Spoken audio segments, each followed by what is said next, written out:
लाहौर की anti corruption अदालत Punjab assembly में मुबैना गैर कानूनी भर्तियों के केस में परवेज इलाही और मोहम्मद खान भट्टी को पेश करने का हुक्म दे दिया गया है। पंजाब असेंबली में मुबैना गैर कानूनी भर्तियों का केस जिसमें आज उन्हें तलब किया गया है, इस पर हम बात करेंगे डॉन न्यूज़ के रिपोर्टर राना बिलाल से। राना बिलाल, बताइएगा केस में क्या कुछ उन पर इल्जामात हैं और कार्रवाई का बाकायदा आगाज कब होगा?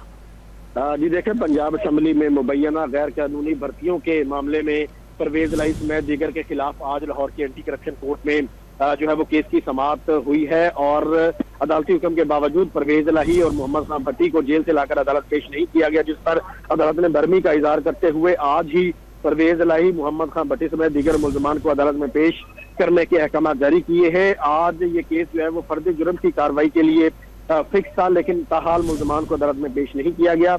एंटी करप्शन अदालत के जज अरशद हुसैन भुट्टा ने जो है वो जेल हुकाम को हिदायत की है कि परवेज इलाही को, मोहम्मद खान भट्टी को, जो जितने भी मुल्जमान जो है वो जेल में हैं, उन्हें इस मुकदमे में हर सूरत अदालत पेश किया जाए ताकि फर्द जुर्म की कार्रवाई जो है वो आगे बढ़ाई जा सके। और अब अदालत ने समाअत कुछ देर के लिए मुलतवी कर दी है। बहुत शुक्रिया राना बिलाल, आपने हमें अपडेट किया।